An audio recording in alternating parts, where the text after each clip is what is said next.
Hello, everyone. Welcome back to the Camel Sportscast. I'm your host, Steven Avalos, alongside my dad. Hello.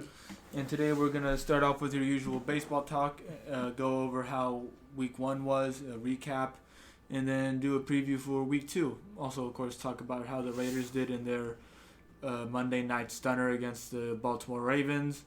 But anyways, to start off, looking at the baseball standings, starting off with the A's. They are 77 and 67. Actually, they should change to 78 now because they did just win against the Kansas City Royals 12-10 and combined for 35 hits. Yeah, the A's have become the team. Sorry to interrupt, but the A's have become the team that can score double digits, and yet the win is not easy. Yeah, once again, the bullpen just gives up a tremendous amount of runs. Starting pitching the whole pitching staff is shambles right now. And in the beginning of this month, I mean not in the month, but a couple of months ago, it was the pitching staff carrying the team, and then the offense couldn't do anything. And now it's just a complete role reversal. And what makes it tough is that the A's pitchers. It seems like none of the pitchers have an out pitch, and all the batters. I mean, I'm not even kidding when I say all the batters are just hitting the crap out of the ball. They'll be 0-2, and the opposing batters will foul off balls, and it's so ugly out there right now. We barely won tonight after having a 12-6 lead at one point. Yeah, going into the 8th inning. Yeah, well, even the day before, it was a 6-0 lead to start the game off in the second inning, and we blew that as well. Yeah, we lost 10-7 yesterday. Yeah, 10-7. Yeah. It was just pretty embarrassing. Yeah, the pitchers aren't even going barely over 4 innings. But anyways, in their last 10 games, they are, I believe, 3-7. Yeah, 3-7. They're 7 games out of the division, and they do play the Astros 6 more times. But I doubt they'll do anything. They pretty much have to win them all. Yeah, and that's not possible in my opinion. Yeah, it's been so disappointing these last maybe month and a half maybe. Yeah, but besides that though, in the NL West, that's the only other division right now that has anything close at all and actually has a competition, and that's because the Dodgers are still 2.5 games behind the Giants. Tonight, as of right now, the Giants are winning against the Diamondbacks, and the Giants are losing against the Padres, so that could become 1.5 by the end of the night. And Padres as well, actually, they need a win too because they're a game and a half out of the wild card spot. St. Louis has a game and a half lead, so Padres winning would make that a 1-game lead, and they need to make a push as well. And just like in the American League East, both wild card teams can come from the same division. Yeah, you got 3 teams right there. You got Tampa Bay Rays, Red Sox. Actually 4, because Rays are winning the division. Then you got the Red Sox, Yankees, and Blue Jays. So, yeah, good luck for them. Yeah, it's going to be a real interesting couple of weeks for those teams. Yeah, but anyways, though, we're going to move on to football. It was really exciting Week 1. Being able to sit down on the couch and put on Red Zone, seeing every game go on simultaneously, just really entertaining. And as usual with the Week 1, there was a lot of upsets. Like it surprising upsets. Yeah, and starting off. Well, actually, let's go into Thursday night to begin with because we recorded before Thursday Night Football, the premiere. That game ended with Tampa Bay winning. It was a pretty entertaining game. It was a really good opener to start the season. Yeah, the Cowboys played a lot better than expected. Yeah, they had a lot of fight in them, and they even almost came away with the win, but they gave Brady too much time in the end. Too much time, and that's the whole thing. The time management with Dallas was just awful. They could have taken so much more time off the clock. You never want to give Brady over 2 minutes and any timeouts to end the game with, because he will win more often than he loses.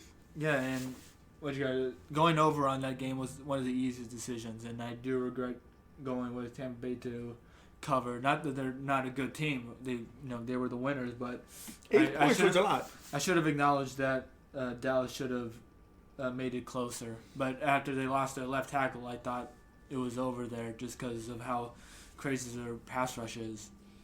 But I was wrong.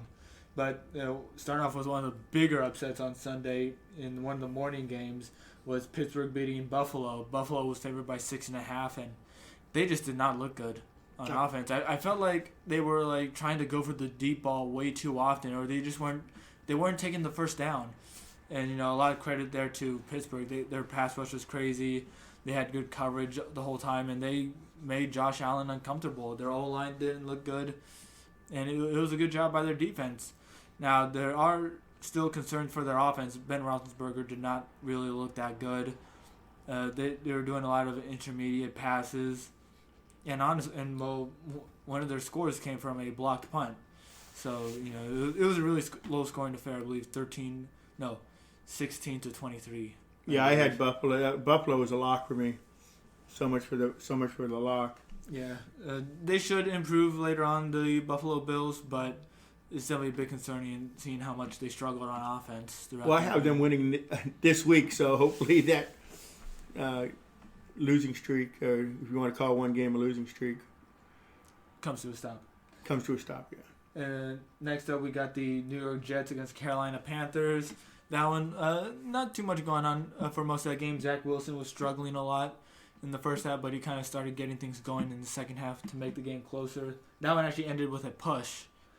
Sam Darnold, the new quarterback for Carolina, he looked pretty decent. Lots of ups and downs, kind of what we would expect from him. He's not a great quarterback, but I think he's someone that can hold it down.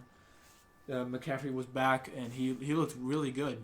Yeah, almost said 170 yards combined. I wasn't sure about that, but I know in fantasy he finished with 22 points, which is pretty good.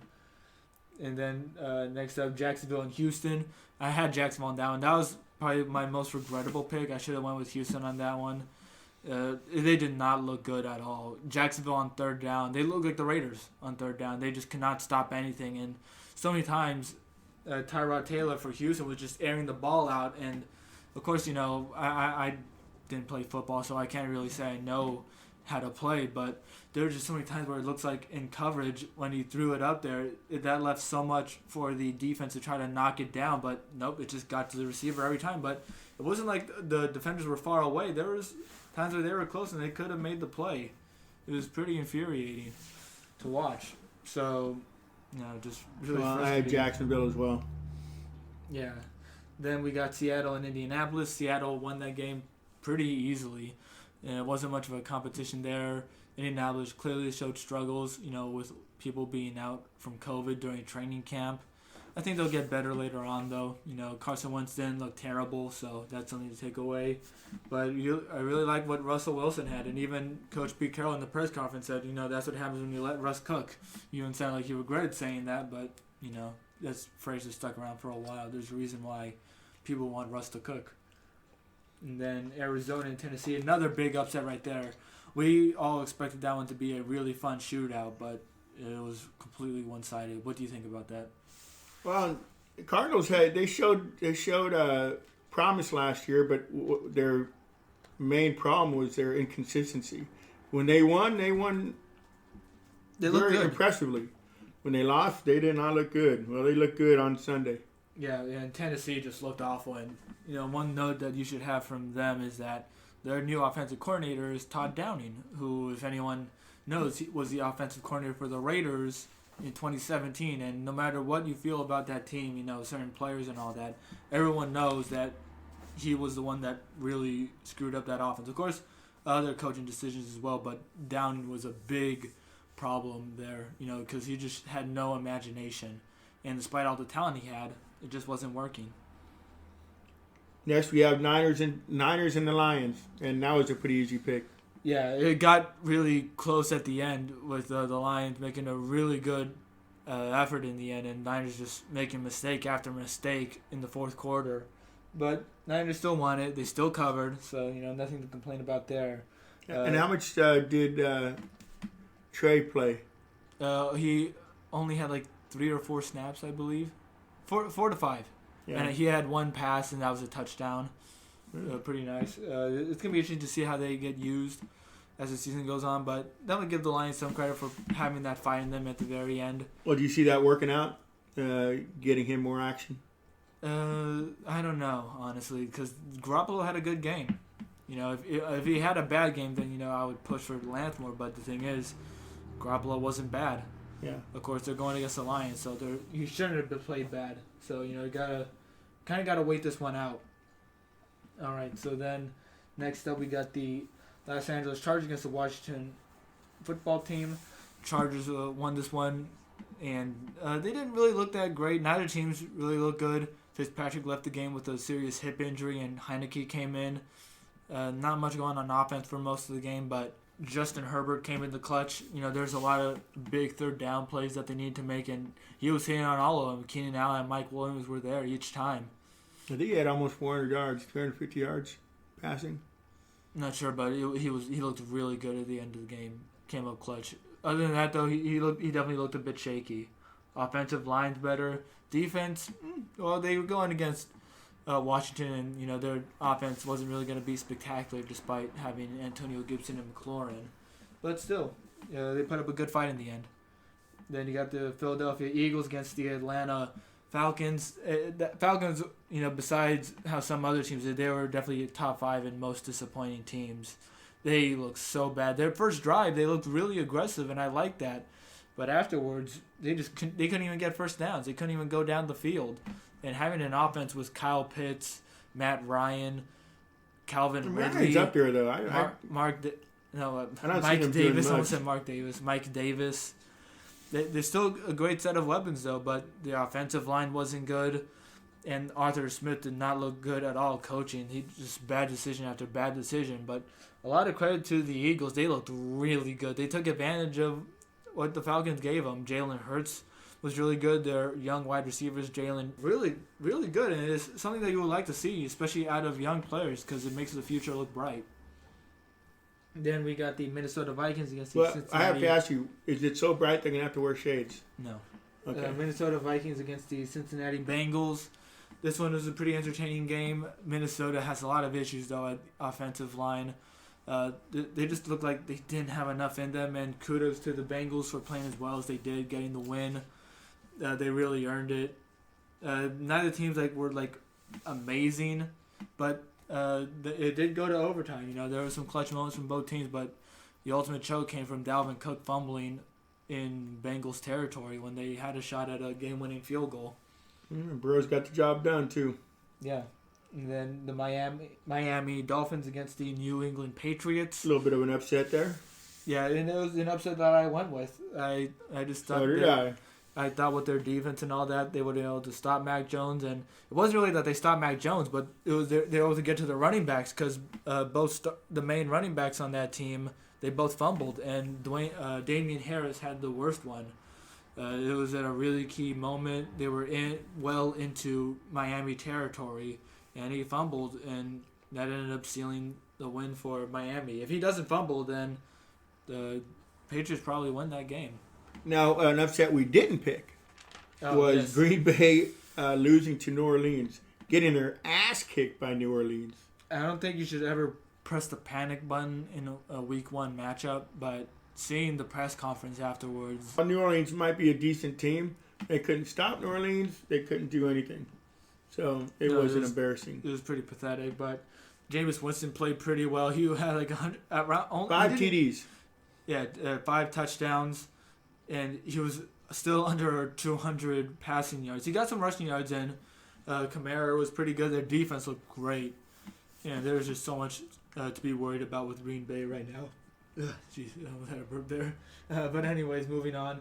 Cleveland and Kansas City, one of the best games of the week. Really entertaining. Cleveland shows that they are contenders. That last year wasn't a fluke so far. But after one game. Yeah, no, but still they looked really good against a really good team. A team that's been to the Super Bowl in the last 2 years. Yeah, once again, with the 6-point spread, KC did not cover. Yeah, that's the 9th straight time in the regular season that they have not covered.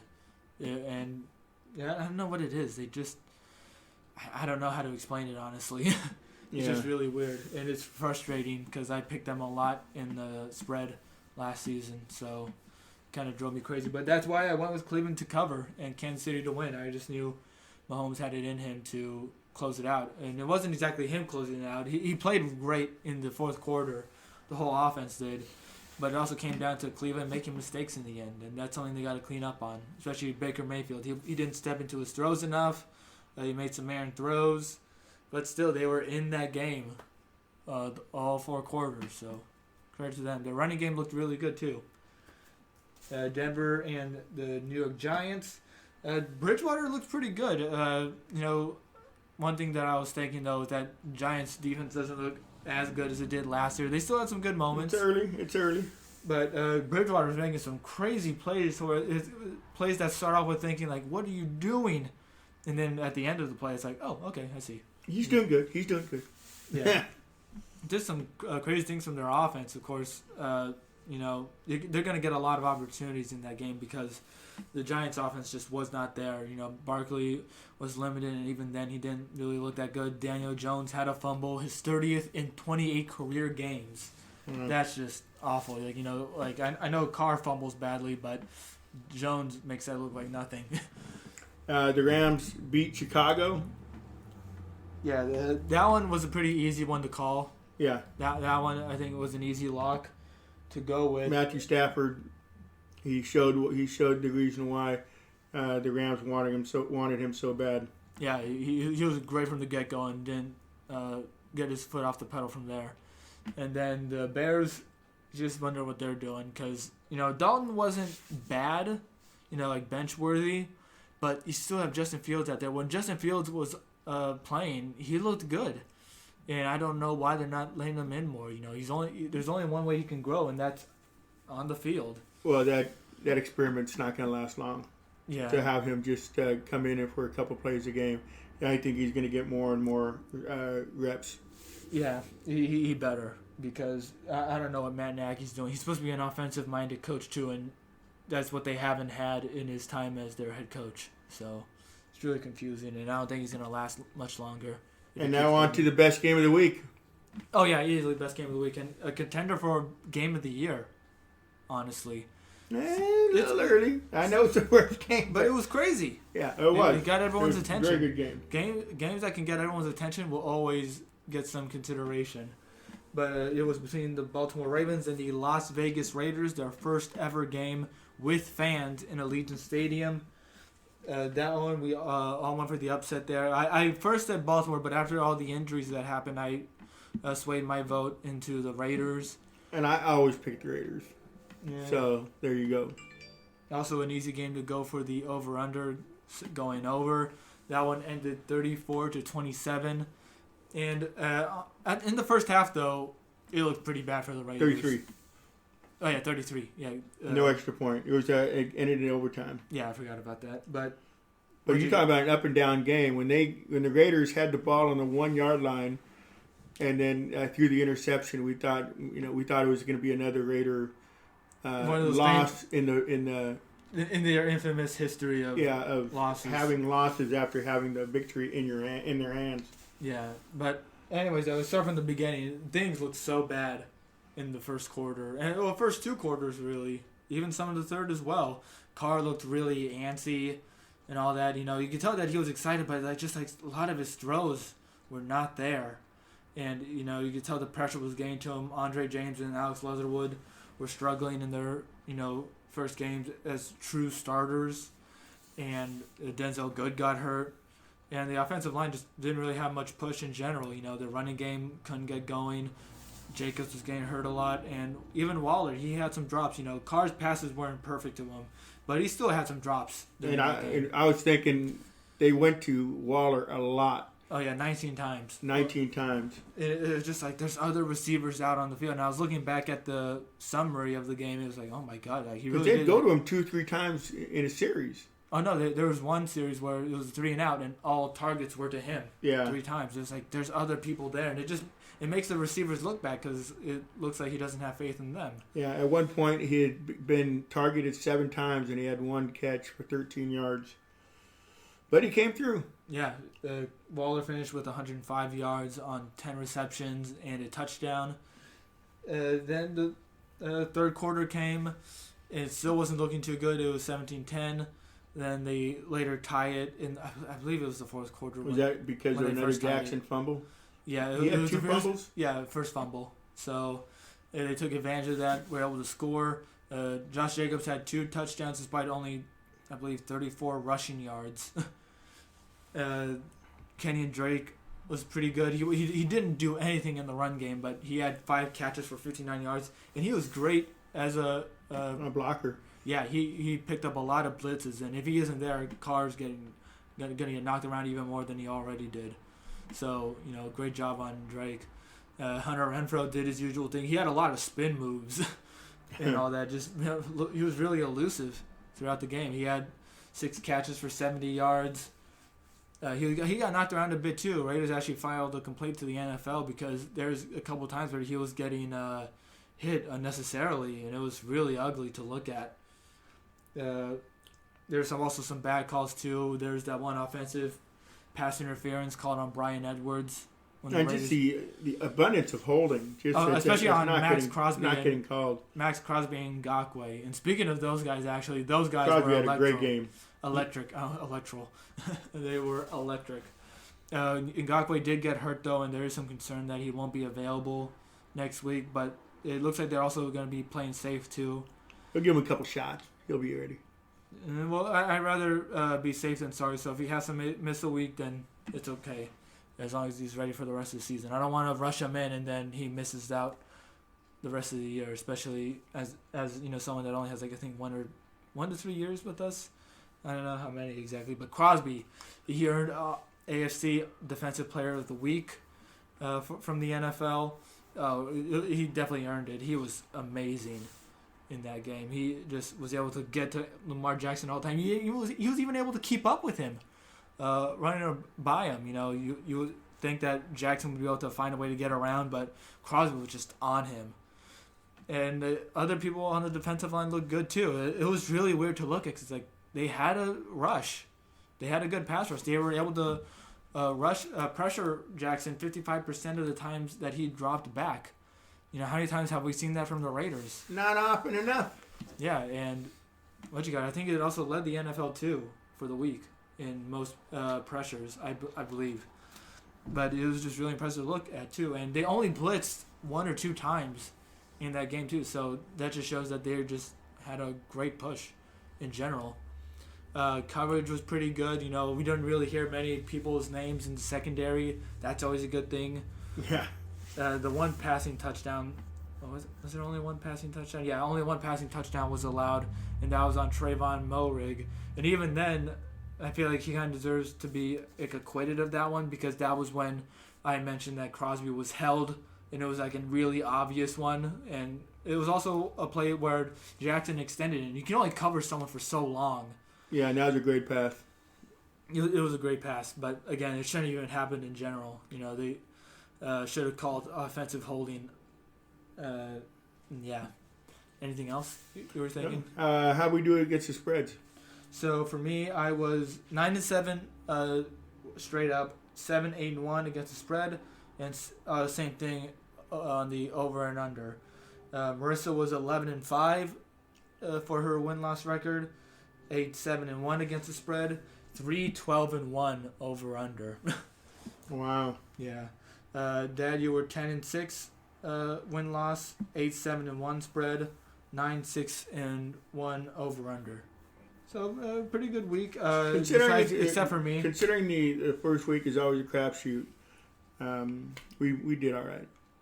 Yeah. It was but anyways, though, back to the Raiders game, though. It was just insanely entertaining. In the fourth quarter, they tied it up, I believe, 3 times, to make it 17-all, then 24-all, and then 27-all. You got the big plays they had to make with 30 seconds left in regulation. 2 big passes to Bryan Edwards that set up Daniel Carson's field goal. That was clutch right there. And then overtime, we just had multiple heart attacks. We thought we won it at the 1-yard line, as my dad mentioned earlier. Would you like to tell the people what you did when you thought they won? Oh, I was on my knees screaming. I was really excited. He slid in front of the TV, said, "I love football." Yeah, I thought it was over, and you would think it should be over. And then Carr did a sneak, and I thought he was in. I feel like they should have looked at that more because I really thought. Yeah, they didn't bother even giving it a second chance, a second look. But that's on the Raiders too for rushing the play, and then I don't understand the play call on the second down because you could tell they were trying to do a hard count, but you're already at the goal line. Yeah, and of course that shouldn't excuse Leatherwood for the false start. You got to be able to stay still at the goal line because that really killed him too when he moved. But I don't get it. You could have just given it to Jacobs despite how hurt he was, or even Drake. Just have one of those two guys dive, and they probably would have made it. And then they go for it on third down, pass to Willie Snead. And that was a bit controversial in the sense of whose fault it was, because Carr definitely threw that pass way too hard. He didn't need to laser it as much as he did. It hit him in the hands. But yeah, it still hit Snead's hands. It went through him and deflected off the defender's helmet and made it an easy interception, and we thought it was over. But then Baltimore, they get a first down on their second play of the drive. Then they get a run, a 3-yard run. Then they pass it on second down. It's a pass breakup on Jonathan Abram. He had a pretty good game. He had some plays that were like, what's he doing there? But overall, he played really well, and he did well in the coverage plays that he was meant to play in, on short ones against the tight end. And he was able to break up a pass that was to Mark Andrews. And then on third down, Carl Nassib was able to come in for Ngakoue, and he came in the clutch. He got a forced fumble, and that ended up sealing it for the Raiders. It still got weirder from there too, actually, because they went for an early field goal, in the high 40s. Yeah, and it was still like over 3 minutes left. Yeah, and no, more time than that, I think. And the whole thing was, if they missed it, the Ravens would have had the ball on close to the 40-yard line. Yeah, and the thing that was so weird is then they're called for a delay of game. It's like, oh my God, what are they doing? And it turns out that they couldn't find Carlson. He was warming up in on the net, that they used for practice, but they just couldn't find him in time. And so then they have to do another play. I don't know if they did another run first. They did a run before they tried to go for a kick. So then it was on the final play of the game. Carr drops back. They bring in the blitz. Drake is able to pick one of the guys up. And Carr just on his back foot just heaves it. And you're like, where's he going? Is he throwing it away? Like, I don't know what's going on. But you see Zay Jones just completely by himself. Ditched Marlon Humphrey, who's a really good corner. He just left him in the dust. Easy catch. Bye-bye. Touchdown. Yep, and that's how the stunner ended. It was a great game. And I think it should be what the Raiders go for the rest of the season. That composure they had, the way they were able to keep themselves in that game despite how bad they started. Yeah. But now we are going to move on to our picks in Week 2, starting off with the Giants and Washington football team on Thursday Night Football. I think this one is going to be I think it's going to be pretty boring, honestly. If you like defense, this is the one for you. Yeah, offense, not so much. Both, not so much. Yeah, I'm going to go with Washington to win and cover, though. I just think that they're able to... They'll still have something on offense. Heineke isn't garbage. He also isn't going to be much great either. He did get some time in, though, in the playoffs last year when he went against the Tampa Bay Buccaneers, and he put in some fight, and that was a really good defense. So I think something like that will come into play, and Daniel Jones is just going to be awful again, and the Giants are going to start thinking about getting another quarterback. So, I got Washington winning and covering as well. I also have the over-under is 41. I have it going under. I have it going under as well. Next up, we got the New England Patriots against the New England Patriots against the New York Jets. Jets are favored by 5.5. No, Patriots are favored by 5.5, and the over/under is 41.5. I already got New England for this one.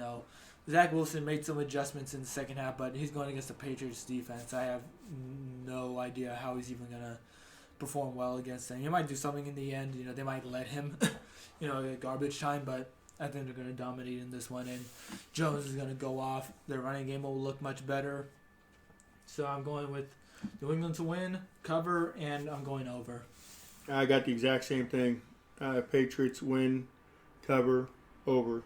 And next up, we got the Denver Broncos against the Jacksonville Jaguars. Jaguars are 6-point underdogs, and the over-under is 45. This one's an easy one to pick. Jacksonville looks so bad. Urban Meyer doesn't look like a good coach. They're also really bad on third down. They look like the Raiders in that aspect.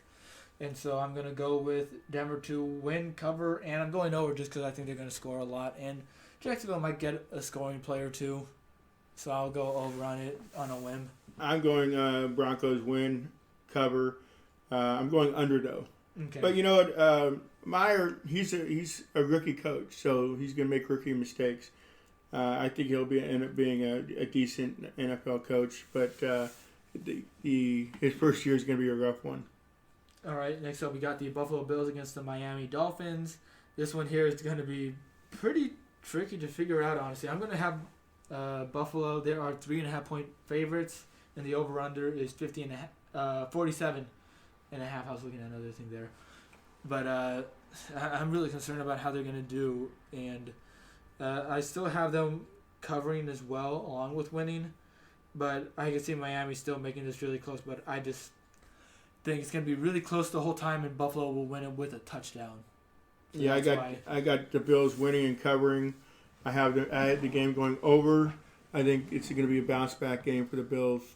I have this one going under. Yes, you do. And then we got the San Francisco 49ers against the Philadelphia Eagles. San Francisco is a 3-point favorite. And initially I wanted to go with Philadelphia to go with the upset. You do not want to go with Philadelphia. But I will have them cover. Just because they looked really good last week, even though it was against a bad Atlanta team. You got Eagles covering the 3 points? Yeah. Okay. I don't have them covering. I got the Niners winning and covering, and we both have them going over at 50.5 points. This could be a really good shootout. But I just think Philadelphia's going to have a really nice push in them. Then the Rams against the Indianapolis Colts. I have the Rams winning this one. They're 3.5-point favorites. Although I have this going under 48.5 just because I feel like they're going to give Carson Wentz a lot of trouble. You know, their offensive line isn't bad, but I just think they're still going to have some stuff to figure out in this game. I got the Rams winning and covering and going over. And you have it going under, right, at 48.5 points? Mm-hmm. Then the Las Vegas Raiders and the Pittsburgh Steelers. The Raiders! Yeah, so I have Pittsburgh winning this one, honestly. They're 5.5-point favorites. I'm also going to go with the spread there. Because of how questionable the offensive line looks for the Raiders, it just gives me a lot of concern. I just don't think they're going to do well in this game. I think their defense might have some good moments, and maybe if the offense, works through quick plays and all that, just trying to do their best to avoid the front seven. But I just don't think they have it in them to do that. And I don't know if Gruden will be able to play around that. So I have Pittsburgh winning and covering, and I'm going under on the 47 over-under total. I have the Raiders winning and covering and under. What do you think they need to do to win? Like, what's one reason why you think they can win? Well, the immobility of Roethlisberger. I think they're going to get a couple sacks in there. Might even bust up his knee a little bit. He'll be writhing in pain on the turf in Pittsburgh. But okay, next up though, we got the Cincinnati Bengals against the Chicago Bears. I think the Bears are going to hit a really low point here because I have Cincinnati winning. They are 2.5-point underdogs, and the over/under is 46. I'm going with the over on it. I'm not too sure about the over/under here, but that's what I'm going to go with anyway.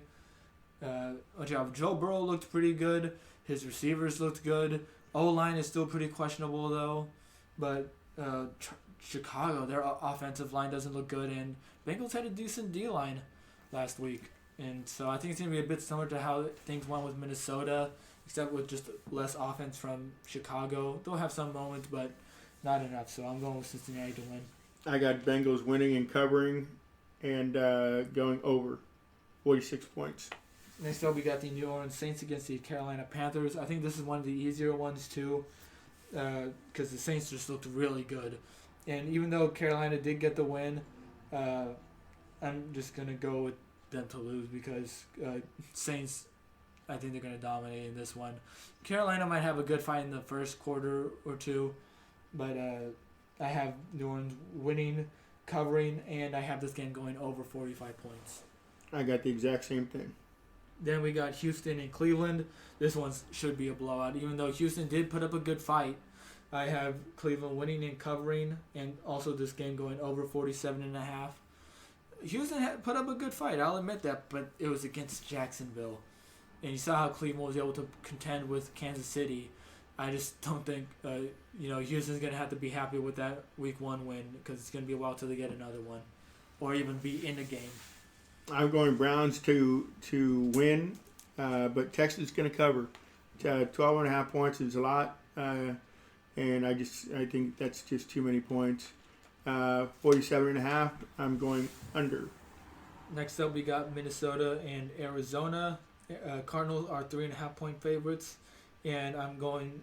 So the over/under is 15.5. I'm already going over with that, and it's pretty easy to go with the Arizona Cardinals to win just because the Minnesota offensive line did not look good, and you saw how much the Cardinals defensive line really tore through them. It was just embarrassing. I got the Cardinals winning and covering and also going over. Yeah, I think Kyler Murray's going to have a great game. Chandler Jones is going to get some more sacks. He's going to show why he deserves another contract, whether or not it's with the Cardinals. Is this his third year? I'm not sure. Okay. Oh, Kyler Murray? Yeah. Yeah, it's his third year. I thought you were talking about Jones. He made good strides last year, and I just think it's going to continue. Yeah. Then we got Atlanta and Tampa Bay. Tampa Bay is a 12.5-point favorite. Over/under is 52, and I got Tampa Bay winning and covering. Although I'm also going under just because I don't think Atlanta's going to do anything. Tampa Bay has a really good defense. Sure, they didn't really look too good against the Cowboys, but the Falcons ain't no Cowboys. Yeah. The Falcons, they should be a good offense, but last week they just did not show that at all. It was pathetic. It was sad. And I was mad too because I had... Did you cry? I had Ryan in a fantasy league, and in that league, it's a super flex, so it's one that you could have two quarterbacks in. That's what the super flex is. It could be anyone on offense. And I had him. Did nothing. I had Bridgewater on my bench because, why would you think Bridgewater would score more than... yeah, why would you? Yeah. So I had Matt Ryan there, and Matt Ryan scored 6 points. Bridgewater scored 20, and I lost by 3 in that league. I got Buccaneers winning and covering as well. Even though it is over 10 points, I think the Falcons are a sad team. And I have the over-under at 52. I'm going over. All right. Next up, we got Did you already do your... What did you do? I went under. You went under. Okay. Tennessee Titans and Seattle Seahawks. Seattle Seahawks have a pretty decent defense. They really showed up last year as the season went on, because they struggled at first. And they looked pretty good against the Colts, so I think they're going to give Tennessee a lot of trouble. Their offensive coordinator is going to look incompetent yet again. And Tennessee is going to struggle on offense again. I think they won't be as bad as they were last week, but I'm still going with Seattle to win and cover with a 5.5-point. Is it possible for them to get worse than last week? I don't know. No, I don't think so either. That's why I'm going Seahawks to win and cover and to go under 54. I'm going under as well. Dallas and LA, the LA Chargers to be specific. Chargers are 3.5-point favorites, and I'm going with the over, which is 55. What about you for the over/under? I'm going over with the 55. I have and Cowboys winning and covering. I have the Chargers winning, but the Cowboys covering. I think the 3.5 is a pretty good one to go with the underdog to cover. But the reason why is because I think the Chargers did have some mistakes and all that, but they were going against the Washington defense. They're still a pretty good defense. And Cowboys, their defense is not that good. They had 4 turnovers, but a lot of those turnovers were on legit mistakes. You know what I mean? It wasn't like they forced it. It was just some incompetent moments from the Tampa Bay offense and some bad luck too. So. This is the one game I question the most. Yeah, I have. This is one of my hardest ones to pick too. I really want Dallas to win this one, just because because why? It would do well for me in fantasy because I have Prescott. Okay. But and also Chargers are in the division. You want the people in your division to lose. But I just think Chargers are gonna win it, especially since they're at home as well. I think that will help out too. Although then again, Chargers are notorious for not having many fans. So new stadium. Yeah. And actually, let me get this out of the way. I had 2 articles come out last week. I was going over fantasy for the Raiders. I think I did pretty decent. Some of the misses I had were Carr not starting him, but he ended up being like in the top 10 amongst quarterbacks. Mr. Raider fan didn't have Carr. Well, because I thought the run game would have been the thing for them. And I didn't think it was going to pass that grade either. Jacobs, I said, even though he might not have the yards, I think he'll still be good as an RB2 in your league just because of his touchdown potential. And what happened? He barely had any yards, but he scored 2 touchdowns, and that will do good for you in the league. I didn't really talk about Drake much, but 12 points in a big league, like if it's like plus 12 teams, it could do you some good. Then I said the Raiders defense, don't count on them.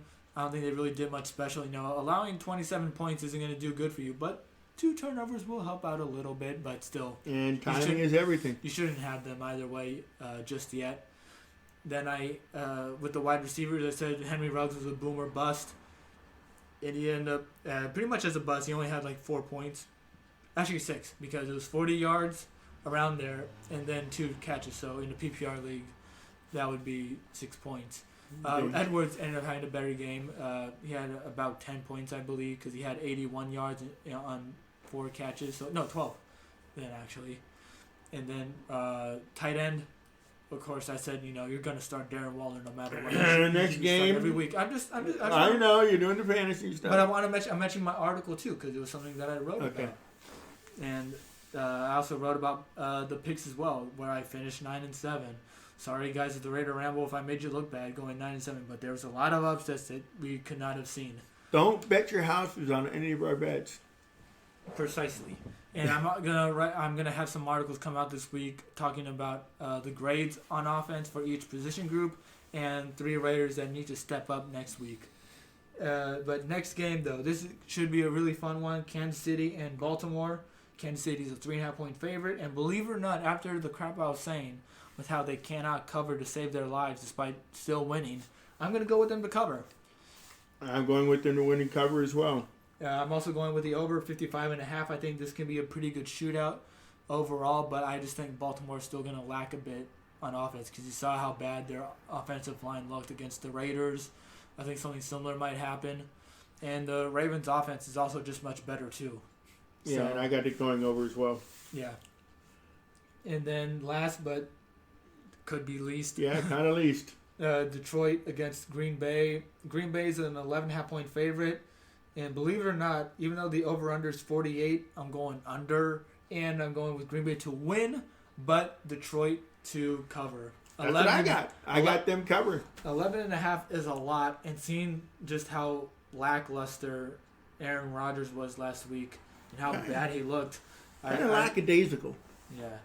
I don't give a crap attitude. 11.5 points is way too much to go for, so I think Green Bay should still pull it out. If they don't win, press the panic button right there. Like you destroy the button, pull the button out of the mechanism. It is a full blown panic mode catastrophe. Yeah. But yeah, and I still think Detroit will have some push in them. You saw that last week against the Niners. They had a lot of push in them. So yeah, I think that was a prevent defense. They gave up a lot of points. But still, though, they were given just relaxed a lot. But still, though, it came down. It went down to the wire still, because they were within 8 points, and they had the ball in the end. They were trying to go for the tie. So there's that to think about too. But that concludes our picks for the week, and I'm pretty sure our episode. Unless you have anything else to say. No, good luck with your own personal picks. Take what we have, and maybe you can run with it. Yeah, and look for my articles on the Raider Ramble or on Bleacher Report when they come out. Check them daily, and make sure you share them with your family and friends. Good night. Good night.